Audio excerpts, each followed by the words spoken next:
Princess Zarathea stood at the massive viewport of the diplomatic station, watching the small human ship dock with their fleet. Her silver skin shimmered with nervous patterns, betraying emotions she tried to keep hidden. The Kethmoran Empire stretched across 12 star systems, and she was its most precious daughter. Today she would marry a creature from a species most of her people considered primitive.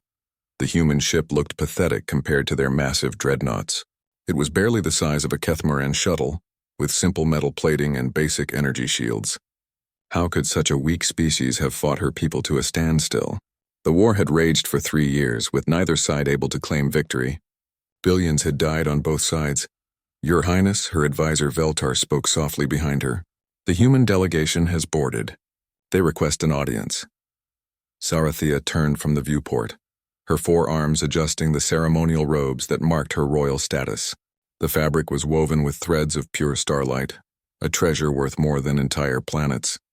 How many of them came? Only 12, Your Highness. Their ambassador, the intended groom, and 10 guards. Veltar's tone carried obvious disdain. Such a small escort for a royal wedding. Do they mock us? The princess had wondered the same thing. When her father, Emperor Nexathara, had agreed to this marriage alliance, the entire court had been shocked. The Kethmoran people were ancient, their civilization spanning millennia. They had conquered dozens of species, absorbed their technologies, and built an empire that touched the stars. Humans had only left their homeworld 2 centuries ago, yet somehow these young creatures had weapons that could crack Kethmoran shields. Their ships moved in ways that defied conventional tactics.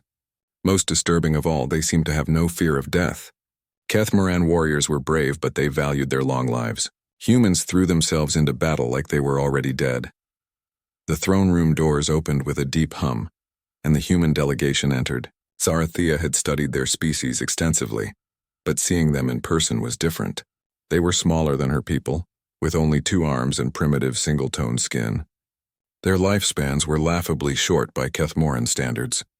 The man walking at the front of the group drew her attention immediately. Ambassador Chen Wei moved with quiet confidence, his dark eyes taking in everything around him. Behind him walked another human, younger and broader across the shoulders. This had to be her intended husband. Your Imperial Highness, Ambassador Chen said, offering a bow that was respectful but not servile. I present Captain Marcus Rivera of the Terran Defense Force, your betrothed. Marcus stepped forward and offered his own bow. When he looked up, Zarathea was surprised by what she saw in his eyes. Not fear or ambition, but something like sadness. This marriage was as unwanted by him as it was by her. Princess, Marcus said simply. His voice was deeper than she had expected, with a roughness that suggested he was more soldier than diplomat. Captain, she replied, studying his face. Humans aged quickly, and she could see lines around his eyes despite his relative youth. I trust your journey was comfortable? Comfortable enough. He glanced around the throne room, taking in the floating crystals that provided light, the gravity fields that created impossible architecture. Your technology is impressive. It was a diplomatic response, but Zarathea caught something in his tone. He wasn't awed by their advanced civilization like most species were. If anything, he seemed to be cataloging potential weaknesses. Emperor Nexathara rose from his crystal throne, his massive form casting shadows across the room. Even among the Kethmoran, he was large, standing nearly 12 feet tall. His forearms were thick with muscle, his silver skin bearing the ritual scars of a warrior emperor. Welcome, humans. His voice boomed across the chamber. You come to cement peace between our peoples through the sacred bond of marriage. Ambassador Chen stepped forward. Emperor Nexathara, the Terran Republic is honored by this alliance. Captain Rivera comes with full authority to speak for humanity in this matter. The Emperor's large eyes focused on Marcus, who stood without flinching under that alien gaze. Tell me, young warrior, do you understand what this marriage means? My daughter is not merely a princess. She is heir to technologies your people cannot imagine, keeper of secrets that could transform your primitive civilization. Zarathea felt her skin flush with embarrassment. Her father was being deliberately insulting, testing the human's reaction. To her surprise, Marcus simply nodded. I understand, Your Majesty. I also understand that this marriage is meant to prevent more bloodshed between our species. That's something I can support. Even though you will be bound to an alien creature? Even though your short life will be spent far from your own kind? Your Majesty, Marcus said quietly, I've spent the last 3 years watching good people die in a war neither side can win.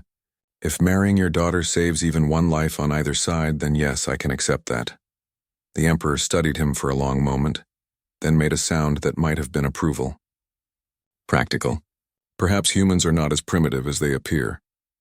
The ceremony was scheduled for the next day, giving both sides time to finalize the peace treaty.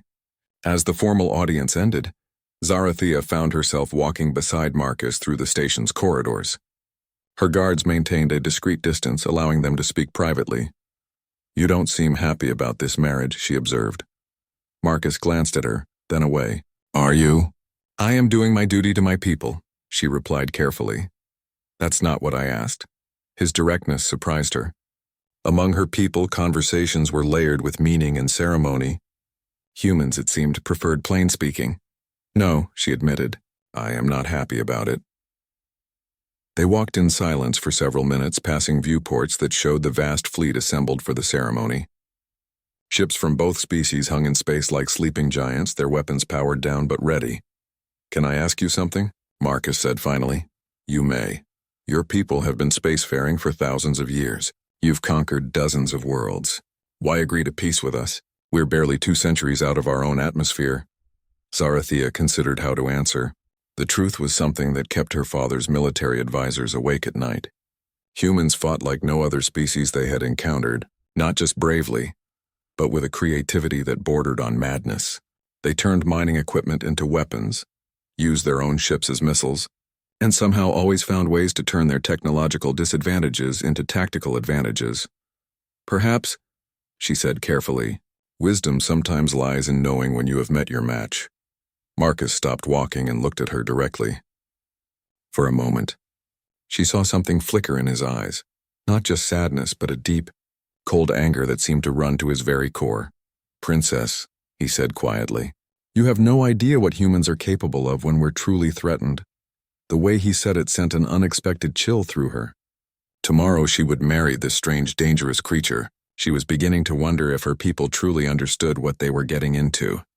The wedding ceremony took place in the largest chamber of the diplomatic station, a vast space that could accommodate beings from both species. Zarathea wore traditional Kethmoran marriage robes that shifted color with her emotions, while Marcus stood beside her in a simple black uniform. Of the Terran Defense Force, the contrast was striking. Ancient alien royalty beside a human soldier. Representatives from dozens of worlds had come to witness the historic union. The Kethmoran Empire was vast, and this marriage would signal to all their subjects that humanity was now to be treated as an equal ally, not a conquered species. High Priest Morden began the ceremony with traditional Kethmoran rituals, speaking in the ancient tongue while floating crystals provided harmonic accompaniment. Zarathea went through the motions automatically, her mind elsewhere. She kept stealing glances at Marcus, who stood perfectly still throughout the alien ceremony. When it came time for the human portion, Ambassador Chen stepped forward with a simple ring. Captain Rivera, do you take this woman as your wife to honor and protect in sickness and in health, for as long as you both shall live? Marcus looked directly into Zarathea's large alien eyes as he spoke. I do. The words were simple, but something in his tone made her believe he meant them. When she spoke her own vows in accented English, she found herself meaning them too, despite everything. As the ceremony concluded, both fleets fired ceremonial salvos into empty space. The weapons that had killed millions were now celebrating peace. Zarathea felt her husband's hand take hers, his skin warm and strange against her cool silver flesh. The reception was awkward, with humans and Kethmoran trying to mingle despite vast differences in biology and culture. Zarathea watched Marcus navigate conversations with alien dignitaries, noticed how he listened more than he spoke. He was gathering information, she realized. Even at his own wedding, he was thinking like a soldier. Your husband is not what I expected, her younger brother, Prince Kexmore, commented as they watched Marcus speaking with a group of military officers. What did you expect? Someone more primitive. The humans we've captured seemed like simple creatures. But he observes everything. His questions are too specific, too targeted. Zarathea had noticed the same thing. Marcus asked about ship specifications, troop deployments, supply lines. All perfectly reasonable questions from someone trying to understand his new allies. But there was something methodical about his approach. Later, as the reception wound down, they retired to quarters that had been prepared for the newlywed couple. The rooms were elegant by any standard, with alien luxuries that most humans could never imagine. Marcus examined everything with the same careful attention he'd shown at the reception. "You're cataloging our weaknesses," Zarathea said, breaking the silence. Marcus paused in his examination of a gravity control panel. "Should I lie to my wife?" "I would prefer honesty." "Yes, I'm cataloging your weaknesses, just like you're cataloging mine." She considered denying it, then decided he was right about honesty. "Yes, I am, though I'm finding fewer than expected." They stood on opposite sides of the main room, studying each other like opponents rather than newlyweds. Finally, Marcus sat down on one of the floating chairs, adjusting to the alien furniture. "This is going to be a strange marriage," he said. "Indeed." Zarathea settled onto another chair, her forearms arranging her robes carefully. "Tell me about your world, Marcus. What is Earth like? Blue oceans, green continents, one moon. About 12 billion people living on the surface and in orbital habitats." He paused. "What's your homeworld like?" "Kethmore has purple seas and silver forests. 3 moons and 2 billion inhabitants across the planet and its satellites." She hesitated, then asked, "Do you miss Earth?" "Every day." "Do you miss your home?" "Every day." They talked through the night cycle, sharing stories of their respective worlds. Zarathea learned that Marcus had been born on a farming colony, that he'd joined the military after raiders destroyed his settlement. Marcus learned that she had studied alien languages and cultures, preparing for a life of diplomacy. "Why did you volunteer for this marriage?" she asked as the artificial dawn began lighting their quarters. Marcus was quiet for a long time. "Because I've seen what humans do when we're cornered.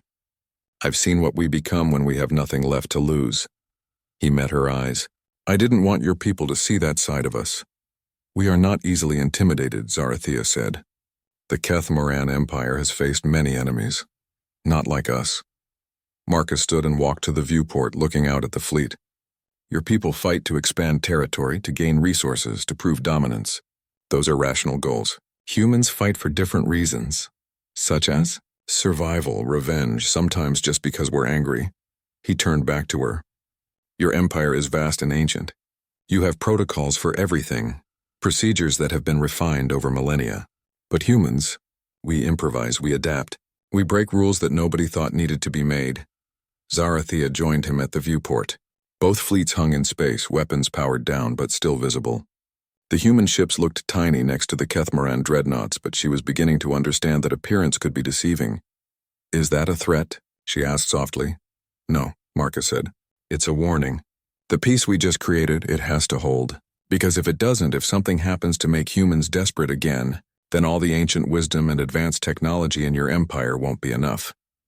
Over the following days, they traveled together to various worlds within the Kethmoran Empire.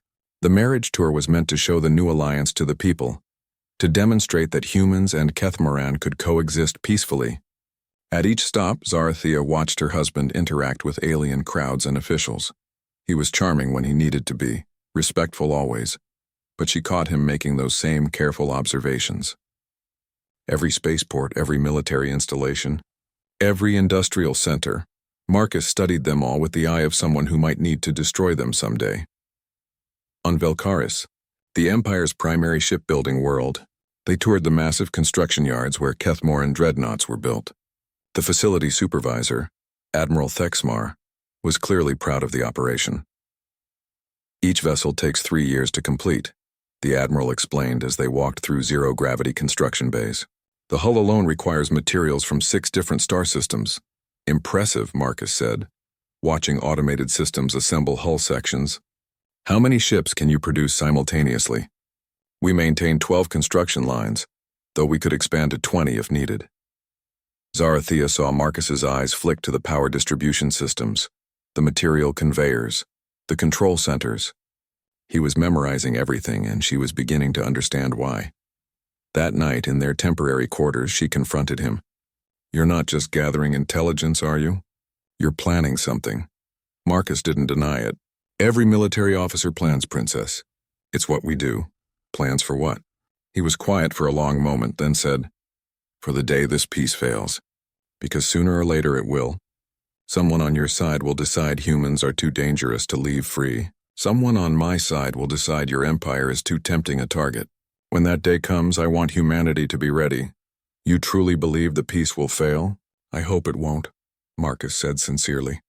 I'll do everything in my power to make sure it succeeds. But hope isn't a strategy, and I've learned to prepare for the worst. Zarathea felt her skin patterns shift to reflect her confusion and growing concern. You speak as if humans could challenge our entire empire. We have thousands of warships, billions of soldiers, technology refined over millennia. Marcus looked at her with that same cold expression she'd seen on their first day.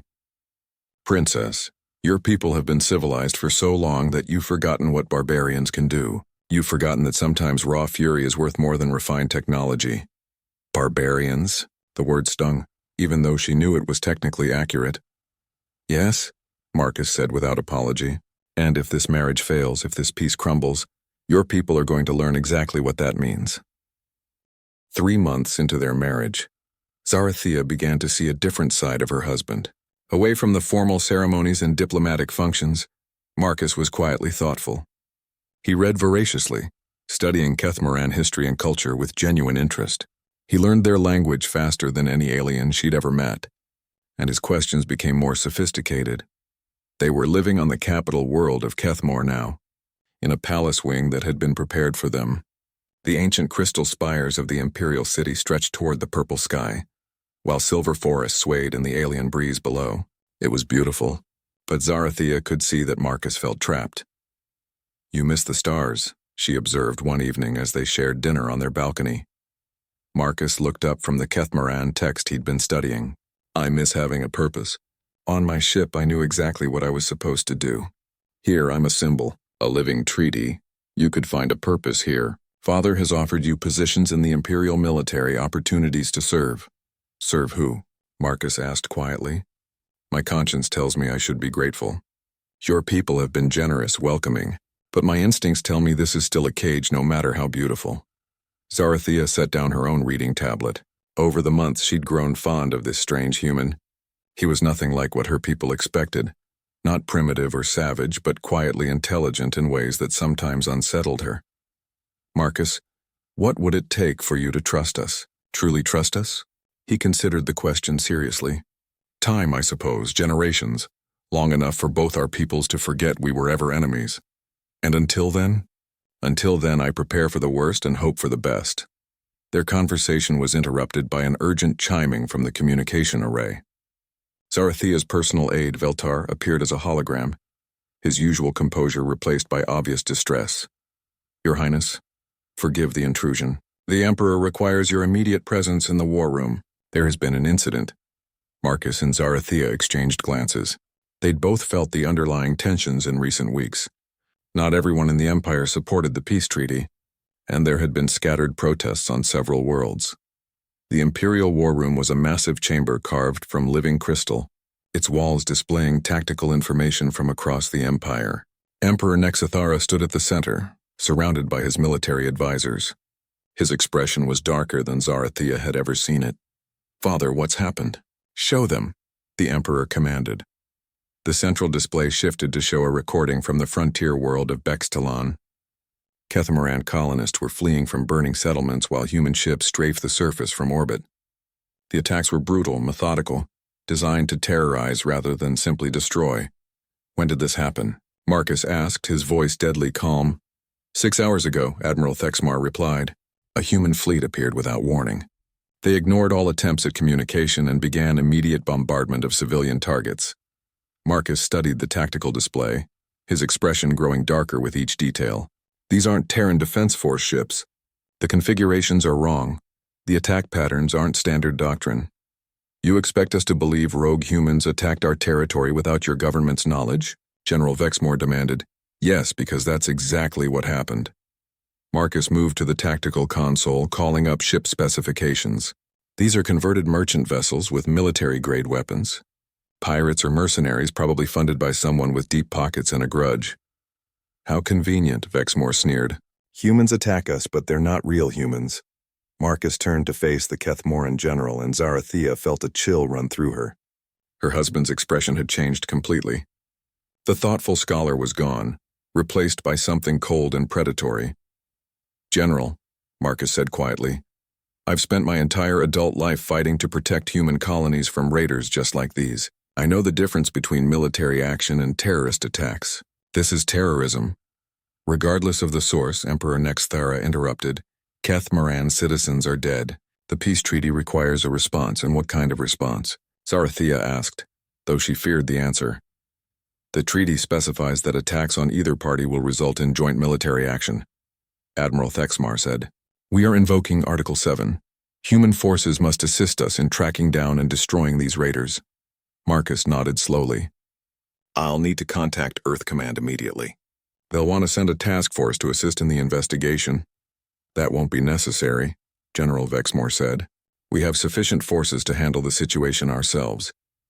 "The treaty requires joint action," Marcus replied, his tone becoming dangerous. "If you exclude human forces from the response, you're violating the agreement." Zarathea watched the tension build in the room. Her husband stood alone among dozens of Kethmoran military officers, but he showed no sign of backing down. If anything, he seemed to be growing calmer as the situation escalated. "Perhaps," Emperor Nexthara said carefully, "it would be best if human involvement was limited to providing information. These raiders clearly have access to human technology and tactics." "No," Marcus said simply. The word hung in the air like a challenge. Zarathea saw several officers reach instinctively for their weapons, and she realized how quickly this could spiral out of control. "No?" Vexmore demanded. "You dare refuse the Emperor's directive?" Marcus looked directly at the Emperor, ignoring the general entirely. "Your Majesty, with respect, the peace treaty was negotiated and signed by equals. If you begin treating humanity as a junior partner, you're breaking the spirit of our agreement. And if we choose to handle this matter ourselves," the Emperor asked, "then you'll be making a serious mistake," Marcus replied. "Because whoever planned this attack is counting on exactly that reaction. They want you to exclude humans from the response. They want to drive a wedge between our peoples." Admiral Thexmar stepped forward. "What are you suggesting, Captain?" "I'm suggesting this attack was designed to restart the war," Marcus said. "Someone with access to human ships and weapons attacked your colony, knowing you'd blame Earth. If you respond without human involvement, it confirms that our alliance is meaningless. The next attack will be bigger, and the one after that bigger still, until you have no choice but to declare war on humanity." Zarathea felt the pieces clicking together in her mind. "You think someone is deliberately trying to sabotage the peace?" "I think someone is very smart, very well funded, and very patient," Marcus replied. "This isn't a random raid. It's the opening move in a larger game." Emperor Nexthara studied the tactical displays again, his massive frame tense with barely controlled anger. "Very well, Captain. What do you propose?" "Joint task force as specified in the treaty. Human and Kethmoran ships working together to track down these raiders. When we find them, we interrogate survivors and trace the money trail. Whoever is behind this won't stay hidden long." General Vexmore's skin flushed with angry patterns. "You ask us to work alongside the very species that attacked our people?" Marcus turned to face the general directly, and Zarathea saw something in her husband's eyes that made her blood run cold. It was the same expression he'd worn when warning her about human fury. "General," Marcus said in a voice like winter wind, "those weren't my people who died on Bextalon. But if you keep pushing this agenda, if you keep trying to blame humanity for terrorist attacks, then you're going to meet my people, the real ones. And I promise you won't enjoy the experience." The threat was delivered so quietly that it took a moment for its full meaning to sink in. When it did, the war room fell completely silent. Emperor Nexthara looked between his officers and his son-in-law, weighing options that could determine the fate of both species. Finally, he spoke. "We will form a joint task force as Captain Rivera suggests, but understand this. If we discover that any human government was involved in this attack, the consequences will be severe." Marcus nodded.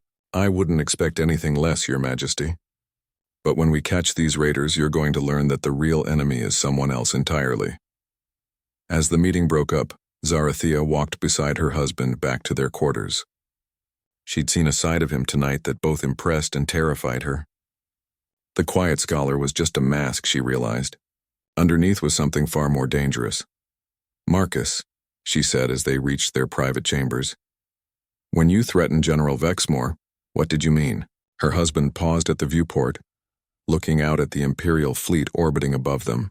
His reflection in the crystal showed a face that looked older than his years. "I meant that if this piece fails, your people are going to discover why humans have survived everything the universe has thrown at us. And I meant that I really, really hope it doesn't come to that." The joint task force assembled at the frontier naval base orbiting Kethtalon Prime. Zarathea had insisted on joining the mission, partly from curiosity and partly from a growing sense that her presence might prevent the volatile situation from exploding into open conflict. The human contingent arrived in 3 ships that looked advanced even by Kethmoran standards.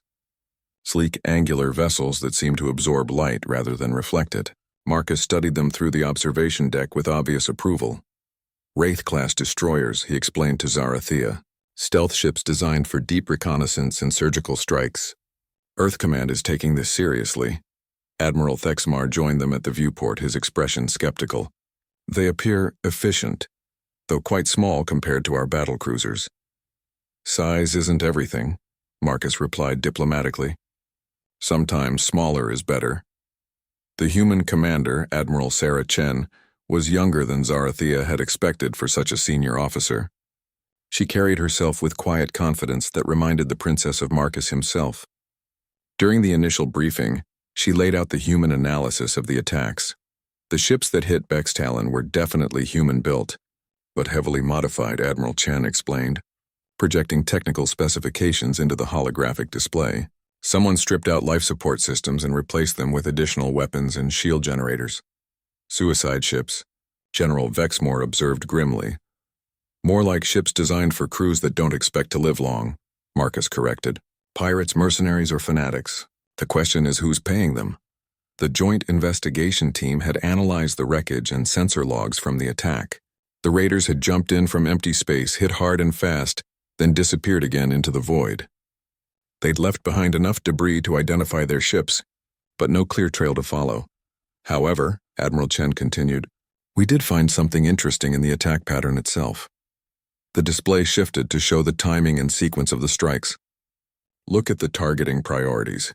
Zarathea studied the data, trying to understand what the humans were seeing. The raiders had hit civilian settlements first, then communication arrays, then the small defensive installations. Standard terrorist tactics designed to maximize casualties and terror. "They knew exactly where to hit," Marcus said quietly. "Not just the general layout of Kethmoran settlements, but specific vulnerable points. Someone provided them with detailed intelligence." Admiral Thexmar's skin pattern shifted to show concern. "You're suggesting we have traitors in our own ranks?" "I'm suggesting someone with access to your military databases is feeding information to these raiders," Admiral Chen replied. The attack was too precise to be based on general intelligence. The briefing continued for another hour, with both sides sharing data and theories. Zarathea noticed that despite the underlying tensions, the human and Kethmoran officers worked together efficiently. Professional respect seemed to transcend species barriers. 3 days into the investigation, they got their first real break. A sensor array on the outer rim of the Bextalon system had recorded unusual gravitational anomalies just before the attack. The readings suggested ships dropping out of hyperspace in a region that should have been empty. "Staging area," Marcus concluded as they studied the data. They assembled their fleet somewhere in deep space, then jumped in for the attack. "But how did they know to gather there?" Admiral Chen asked. "That location is perfect for avoiding our patrol routes, but it's not somewhere you'd choose without inside knowledge." General Vexmore had been unusually quiet during the briefing. Now he spoke up with obvious reluctance. "There was a security review of our patrol schedules 3 weeks ago. Several senior officers had access to the updated routes. The investigation took on a new urgency as they began analyzing communication records and personnel files. Zarathea found herself working closely with the human intelligence officers, impressed by their methodical approach to data analysis. Lieutenant Commander Torres, a specialist in data forensics, walked her through the process of tracking information flow. "Your people keep excellent records," he noted. "Almost too good. Someone who wanted to cover their tracks would have a hard time deleting everything." "You found something?" "Maybe, look at this."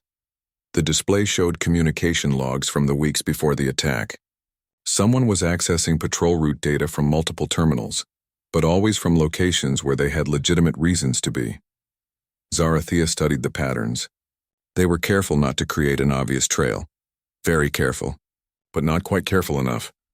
Torres highlighted several specific access times. See these gaps? Long enough to copy data to a portable device, but short enough not to trigger automatic security logs. The breakthrough came when they cross-referenced the access patterns with personnel movements. Only one individual had been in the right places at the right times to gather all the intelligence the raiders would have needed: General Vexmore. The revelation hit the task force like a shockwave. Vexmore had been one of the most vocal opponents of the peace treaty, but actively feeding information to human raiders was beyond what anyone had imagined. When confronted with the evidence, the general didn't deny his involvement. Instead, he stood before the Joint Command Staff with his usual arrogant bearing intact. "Yes, I provided intelligence to these patriots," he declared. Someone had to expose the weakness of this alliance. Emperor Nexithara, participating via hologram from the capital, looked as if he wanted to reach through the display and strangle his own general. "You betrayed your own oath, your own people, for what? To prove a point? To save our empire from contamination," Vexmore replied. "This alliance with primitives will weaken us, make us dependent on inferior beings. The attack on Bextalon was meant to show how easily humans can turn on us." Marcus had been silent throughout the confrontation, but now he stepped forward. His expression was colder than Zarathea had ever seen it. "General, you made one critical mistake," Marcus said quietly. "What mistake, human? You assumed those raiders were working for Earth." Marcus moved closer, and Vexmore actually stepped back despite being much larger. "You provided intelligence to whoever was willing to attack Kethmoran citizens, without bothering to verify who you were really working for." Admiral Chen activated a new display showing intercepted communications. "We traced the money trail, General. Your patriots were being funded by the hegemony." Zarathea felt her blood turn to ice. The hegemony was an alliance of species that bordered both human and Kethmoran territory. They'd been watching the war between the two powers with obvious interest, waiting to see which side would emerge weakened enough to attack. "The hegemony has been playing both sides," Admiral Chen continued. "They've been funding human separatist groups and Kethmoran extremists trying to restart the war. Your attack on Bextalon was supposed to be followed by a hegemony strike on a human colony, with evidence pointing back to the Empire." Vexmore's skin patterns shifted to show confusion and growing horror. "That's impossible. They assured me they were human freedom fighters seeking to expose—" "You are a useful idiot," Marcus interrupted, his voice sharp as a blade. "You handed our mutual enemies everything they needed to destroy both our species." The Emperor's hologram was silent for a long moment, processing the implications.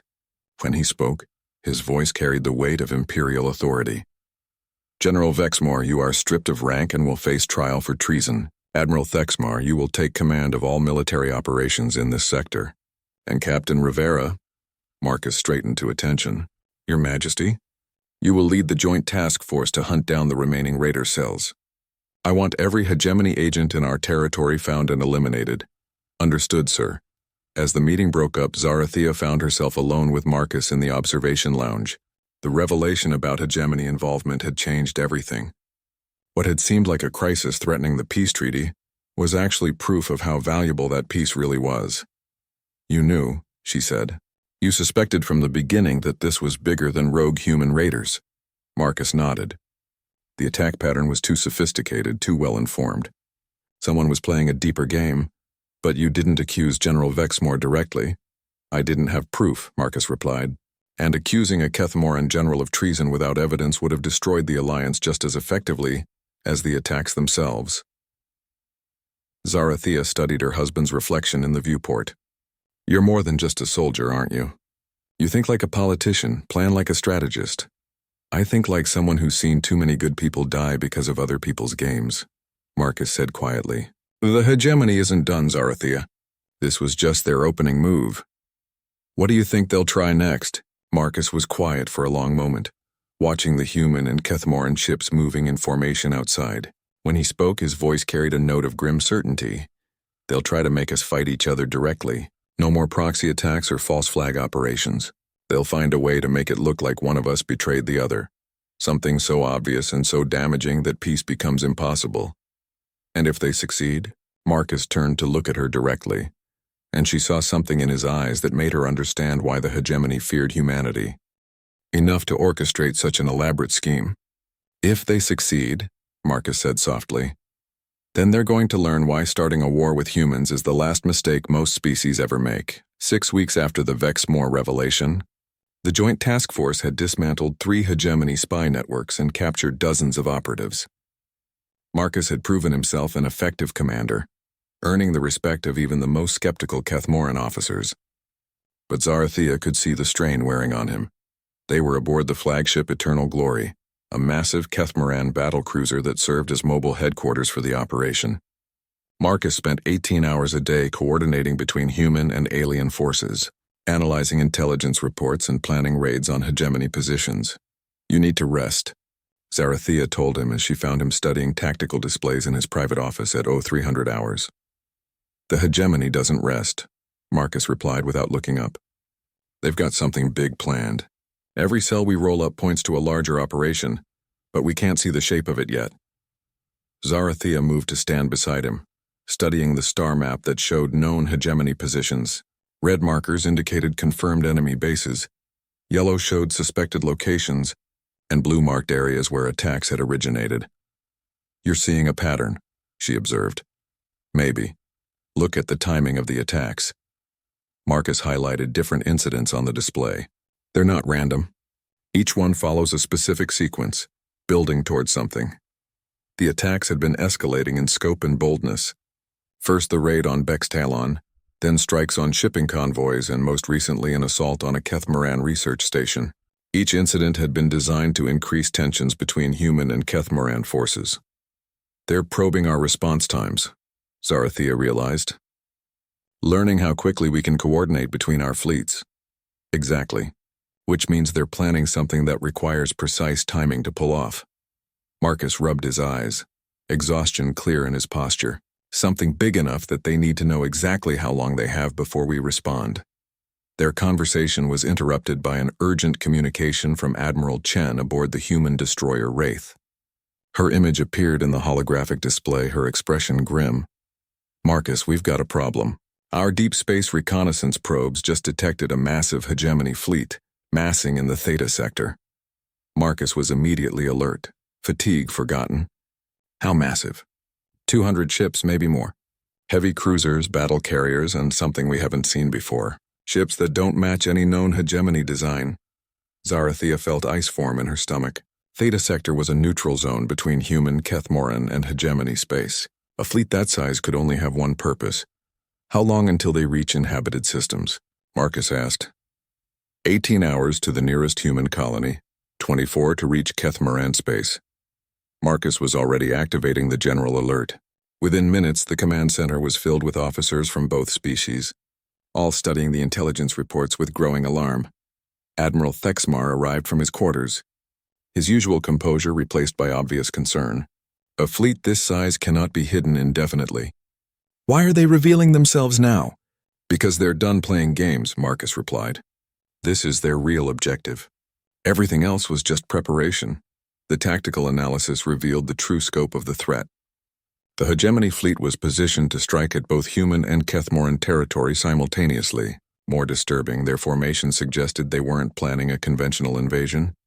Look at the ship types, Lieutenant Commander Torres observed as he analyzed the reconnaissance data. Too many heavy assault transports, not enough logistics support for an extended campaign. They're not planning to hold territory, Marcus realized. They're planning to hit hard and fast, cause maximum damage, then withdraw. Admiral Chen's expression darkened as she understood the implications. They want to make it look like humans and Kethmoran are attacking each other. Strike our colonies with ships that could be Kethmoran. Hit their worlds with vessels that could be human. Brilliant and ruthless, Admiral Thexmar admitted grudgingly. By the time either side realizes the deception, millions will be dead and the peace treaty will be worthless. Marcus moved to the central tactical display, calling up fleet disposition charts. The Joint Task Force had significant firepower, but they were spread across multiple star systems hunting down the spy networks. We can't match their numbers, he said bluntly. Even if we recall every ship, we'll be outnumbered 3-1. Then we evacuate the threatened colonies and prepare defensive positions. Admiral Thexmar suggested. No. Marcus's voice carried an authority that made everyone turn to look at him. That's exactly what they want. We start evacuating, panic spreads, and the hegemony gets to play savior to the refugees they created. Then what do you propose? Admiral Chen asked. Marcus stared at the tactical display for a long moment, and Zarathea saw something change in his expression. The careful diplomat disappeared, replaced by something much more dangerous. We hit them first, Marcus said quietly. Before they can launch their false flag operation, the command center fell silent. A preemptive strike against a force that outnumbered them by such a margin seemed like suicide. Admiral Thexmar was the first to speak. Captain, with respect, that would be an impossible victory. Marcus looked around the room, meeting the eyes of every officer present. When he spoke, his voice carried absolute conviction. Admirals, you've been thinking like the Kethmoran Empire. Ancient, civilized, bound by protocols and procedures. But this isn't a civilized war. He paused, and Zarathea saw him make a decision that would change everything. It's time you saw what humans really do when someone threatens our family. He activated the communication system, opening channels to every human ship in the fleet. When he spoke, his voice carried across space to reach every human crew member in the task force. This is Captain Rivera to all Terran Defense Force personnel. The hegemony has assembled a fleet of 200 ships to destroy human colonies and frame the Kethmoran Empire for the attacks. In 18 hours, they will murder millions of innocent people to restart a war. Zarathea watched Marcus's reflection in the tactical display, saw him transform before her eyes from diplomat to something that made her blood run cold. I hereby invoke Article 9 of the Defense Authorization Act. All ships are to implement Prometheus Protocol immediately. We are no longer operating under peacetime rules of engagement. Admiral Chen's face went pale. Marcus, Prometheus Protocol hasn't been used since the Vegan War, are you sure? Admiral, they threatened our family. Marcus's voice was Arctic calm. They threatened my wife's people, and they threatened mine. Prometheus Protocol is exactly what this situation calls for. Around the command center, Kethmoran officers exchanged confused glances. They had no idea what Prometheus Protocol meant, but the human officers' reactions suggested it was something significant. What is this protocol? Admiral Thexmar asked. Admiral Chen answered, her voice carefully neutral. Total war doctrine. All technological and tactical restrictions are removed. Human forces are authorized to use any means necessary to eliminate the threat. What kind of restrictions? Zarathea asked, though part of her didn't want to know the answer. Marcus turned to face her, and she saw in his eyes the cold fury he'd been keeping hidden since their first meeting. When he spoke, his voice was soft but carried the promise of absolute destruction. The kind that keep us from showing other species why humans have survived everything the universe has thrown at us. The kind that keep us civilized. He paused, and his smile was nothing like the diplomatic expression she'd seen before. As of now, those restrictions no longer apply. The transformation in the human crew was immediate and visible. Officers who had been respectful allies became something harder, more focused. They moved with predatory efficiency, speaking in clipped military phrases that carried undertones of violence. Within 2 hours, the human ships had disappeared from sensors, not into hyperspace but simply gone, as if they had never existed. The Kethmoran vessels were left alone in space, their crews staring at empty sensor displays in confusion. Where did they go? Admiral Thexmar demanded. Marcus, who had remained on the flagship, smiled that cold smile again. To work. They'll make contact when they're ready. 12 hours later, the hegemony fleet in Theta Sector simply vanished from long-range sensors. No distress signals, no evidence of battle, no debris fields. 200 enemy ships had been there one moment and gone the next. 6 hours after that, Admiral Chen's voice crackled over the communication system. Calm and professional, hegemony fleet has been neutralized. All threat assets eliminated. Prometheus Protocol successful. Returning to standard operations. In the command center of the Eternal Glory, the Kethmoran officers stared at the tactical displays in stunned silence. An entire enemy fleet had been destroyed by a force 1/3 their size, and there was no evidence the battle had ever taken place. Admiral Thexmar finally found his voice. How? Marcus looked out at the stars where the human ships were slowly reappearing, their stealth systems powering down. When he spoke, his voice carried the satisfaction of a predator after a successful hunt. "Admiral, for the past 4 years you've been fighting humans who were trying to minimize casualties and preserve infrastructure. You've never seen what we do when we stop holding back." Zarathea stared at her husband, finally understanding what he had been trying to tell her since their wedding night. The quiet, thoughtful scholar she had married was real, but it was only one facet of something much more complex and dangerous. "Marcus," she said quietly, "what did they do to that fleet?" His smile was gentle when he looked at her, but his eyes remained cold as space itself. They reminded the hegemony why starting a war with humanity is the last mistake most species ever make. The aftermath of the hegemony fleet's destruction sent shockwaves across known space. Within hours, intelligence reports flooded in from every border region. Hegemony forces were withdrawing from forward positions, abandoning bases they had held for decades, and consolidating around their core worlds. Emperor Nexathara arrived aboard the Eternal Glory within 2 days, bringing with him the Empire's most senior military analysts.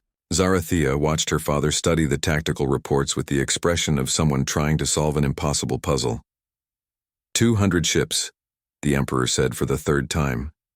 Heavy cruisers, battle carriers, and their newest dreadnoughts, gone without a trace.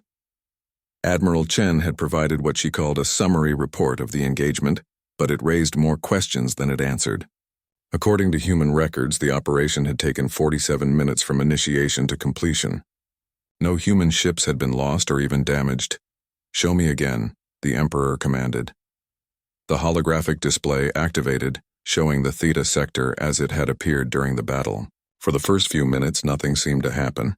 Long-range sensors showed the hegemony fleet in formation, apparently preparing for their planned assault. Then space itself seemed to come alive. Objects that had appeared to be asteroids suddenly accelerated toward the enemy fleet. Dead satellites that had drifted in space for decades revealed themselves to be disguised weapons platforms. The very fabric of space twisted as human ships decloaked inside the hegemony formation. "Impossible," Admiral Thexmar breathed. "Those asteroids, we scanned them months ago. They were just rocks. Human engineering," Marcus explained calmly. "We've been seeding dead systems with automated platforms for years. Asteroid mining equipment converted to weapons, sensor arrays disguised as space debris, even automated factories that can build attack drones from raw materials." The Emperor's large eyes fixed on his son-in-law. "You've been preparing for war while negotiating for peace." "We've been preparing for survival while hoping for peace," Marcus corrected. "There's a difference." The tactical display continued to show the engagement. What the Kethmoran sensors had recorded as the sudden disappearance of the hegemony fleet was actually something far more disturbing. The enemy ships hadn't been destroyed in the conventional sense. They had been systematically dismantled. "Watch this section," Admiral Chen said, highlighting a group of enemy cruisers. "See how the damage patterns develop?" Zarathea studied the enhanced sensor data. The hegemony ships didn't explode or break apart. Instead, they seemed to come apart piece by piece, as if something was carefully taking them apart from the inside. "Nanobots," she realized with growing horror. "Self-replicating disassembly systems," Admiral Chen confirmed. "They penetrate the hull, analyze the ship's structure, and then systematically break it down into component materials. Very efficient." Emperor Nexthara's skin pattern shifted to deep purple, a color Zarathea had never seen him display before. "You're describing technology that could unmake entire civilizations." "Yes, Your Majesty, we are," Marcus said quietly. "The question you need to ask yourself is whether you want humanity as an ally or an enemy." The Emperor was silent for a long moment, studying the tactical displays. When he spoke, his voice carried the weight of someone who had just realized how completely he had underestimated his former opponents. "Captain Rivera, when your people signed the peace treaty, were you operating under similar restrictions?" "During our war?" Marcus nodded. "Severe restrictions. We were trying to minimize casualties on both sides while defending our territory. Everything you saw during those 3 years was us fighting with one hand tied behind our back." "And if the treaty had failed?" Marcus met the Emperor's gaze directly. "Your Majesty, if the treaty had failed, the Kethmoran Empire would have discovered why humans don't stay conquered. We would have fought you with everything we had. using every weapon and tactic we could devise. The war would have ended, but not the way your military advisors predicted. Admiral Thexmar had been reviewing the detailed sensor logs. Now he looked up with obvious confusion. Captain, these nanobots, the disguised weapons platforms, the stealth technology, why did you never deploy these systems during our conflict? Because we were hoping to avoid genocide, Admiral Chen answered bluntly. These are extinction-level technologies, Admiral.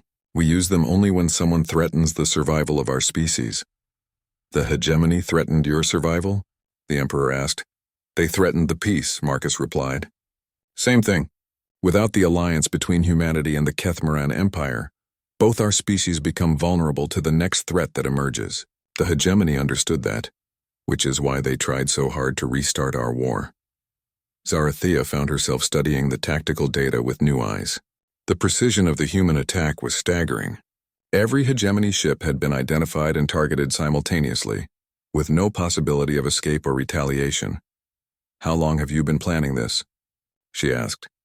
We've been planning for every possible contingency since first contact, Admiral Chen replied.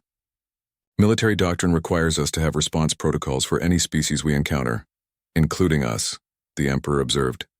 Especially you, Marcus confirmed. The Kethmaran Empire was the first peer-level civilization humanity had encountered.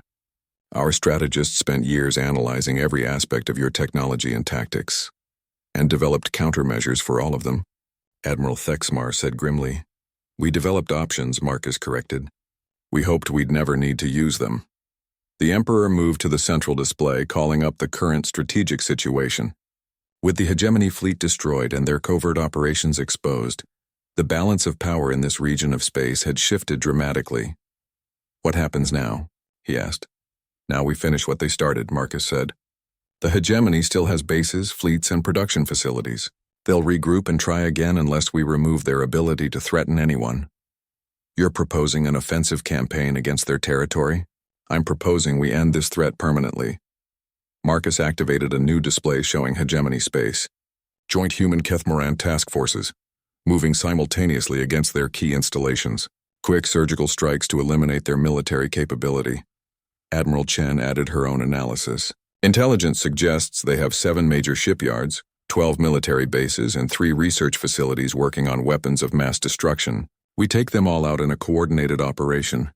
The scope of what they were proposing was staggering. The hegemony controlled nearly 30 star systems, with a total population in the billions.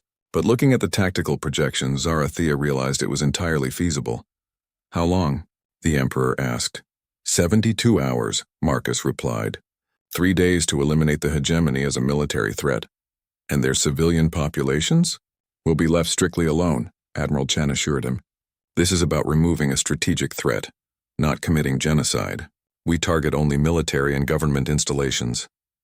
Emperor Nexthara studied the proposed operations for nearly an hour, asking detailed questions about tactics, logistics, and potential complications. Finally, he made his decision. Very well, joint operations are approved, but I want Kethmaran observers with every human strike force. No classified technologies, no hidden weapon systems. If we're going to be allies, then we need complete transparency.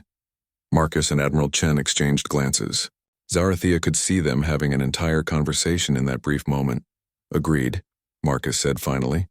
But understand that once you see how humans wage war, you can never unsee it. Some of our methods are unsettling. More unsettling than nanobots that eat starships? Admiral Thexmar asked. Admiral Chen's smile was sharp as a blade.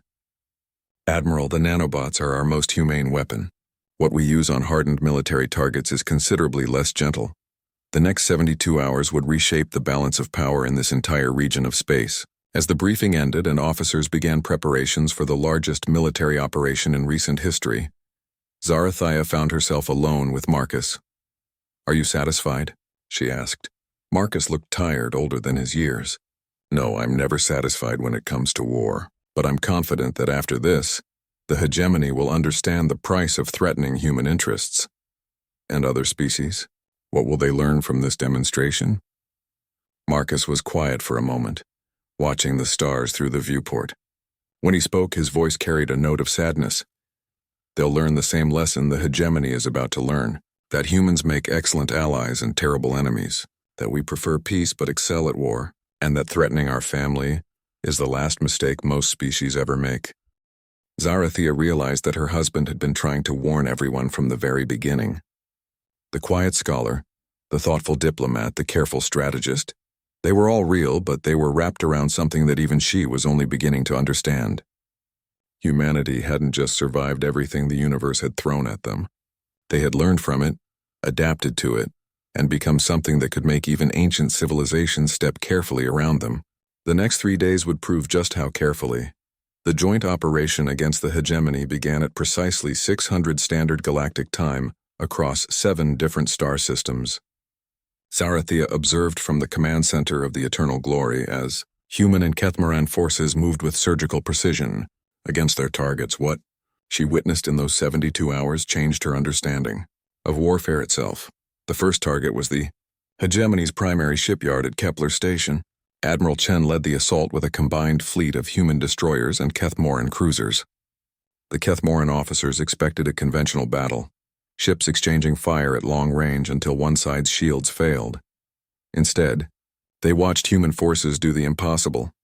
"How are they inside the station's shields, Admiral?" Thexmar demanded, as sensor readings showed human boarding parties already moving through the shipyard's corridors. Marcus calmly explained while monitoring tactical displays from 6 different battle zones. "Quantum tunneling technology.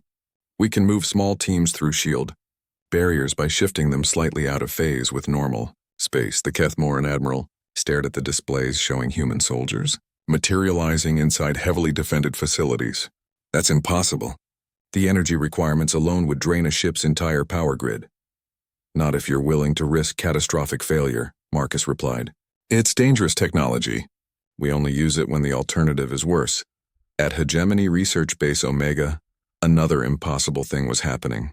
The base's defensive systems were turning against each other.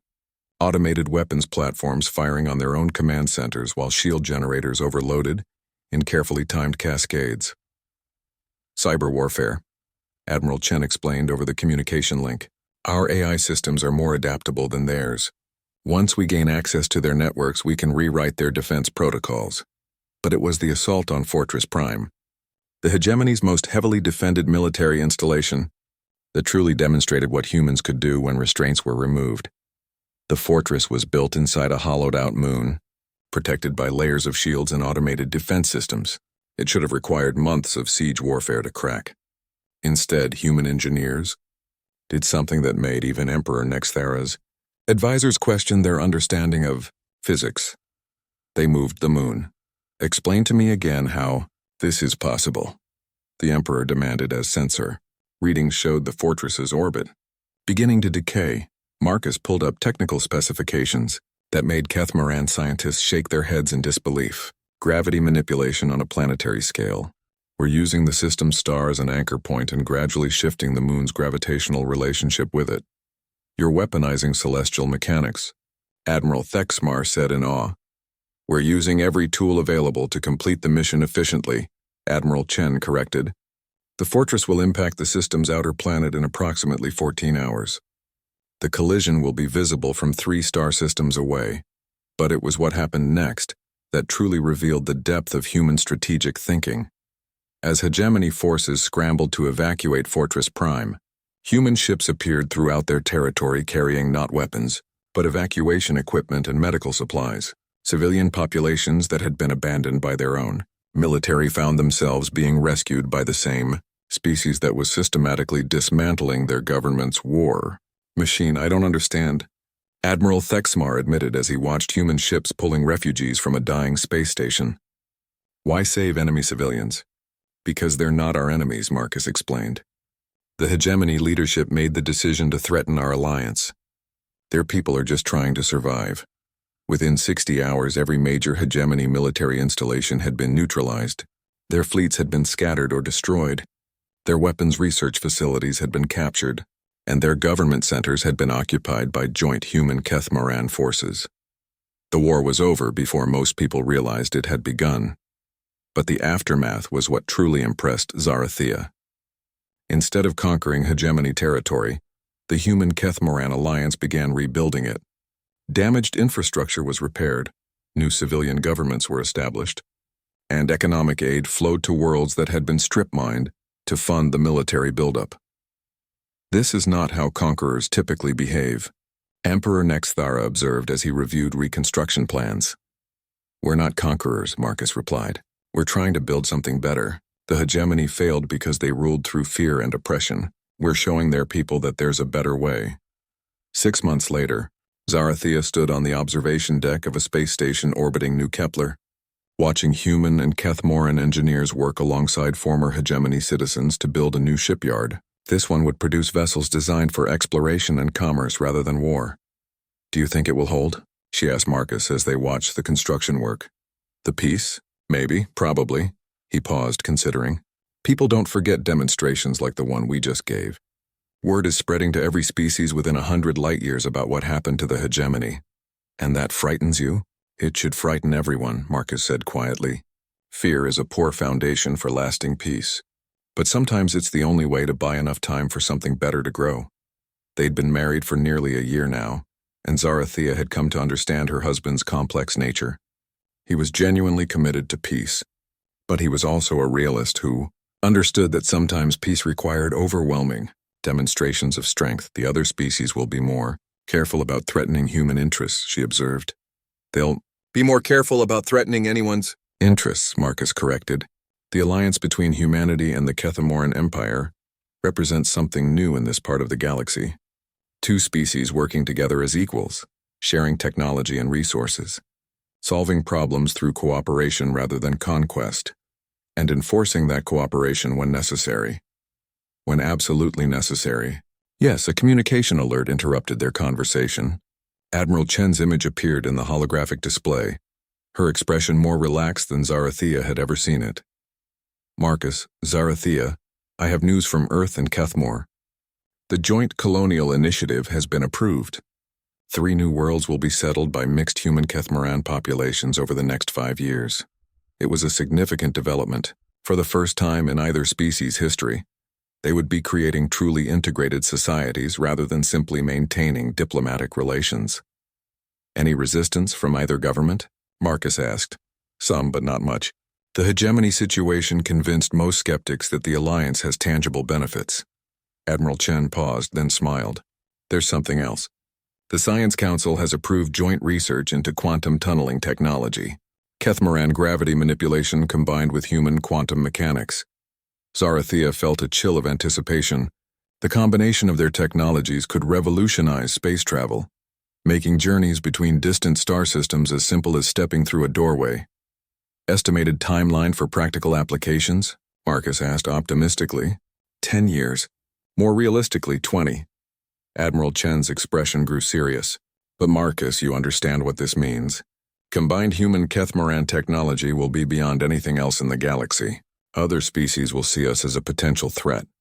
Then we make sure they see us as benevolent," Marcus replied. "We share the benefits, establish trade relationships, create mutual dependencies that make conflict counterproductive." After Admiral Chen signed off, Zarathea and Marcus walked through the station's gardens, a space where earth plants grew alongside Kethmoran crystal flowers. It was a living symbol of what their alliance could become. "Do you ever regret it?" she asked. "The marriage, leaving your military career, becoming a bridge between species?" Marcus considered the question seriously. "I regret the necessity of it. I regret that peace required such elaborate arrangements." He paused to examine a flowering vine that grew in patterns impossible under Earth gravity. "But I don't regret the outcome. And us? Do you regret our marriage?" Marcus turned to look at her directly. Over the months, his expressions had become easier for her to read. The diplomatic mask had gradually fallen away, revealing someone who was both more and less than she had expected. "Zarathea, when I agreed to marry you, I thought I was sacrificing my personal happiness for political necessity." He reached out to take her hand. Still strange after all this time. Warm human skin against cool silver. "I was wrong about almost everything, even about human fury." Marcus's smile carried warmth, but also that edge of danger that had never completely disappeared. "No, I was right about that. The galaxy has seen what humans do when we're threatened. Now we get to show them what we do when we're building something worth protecting."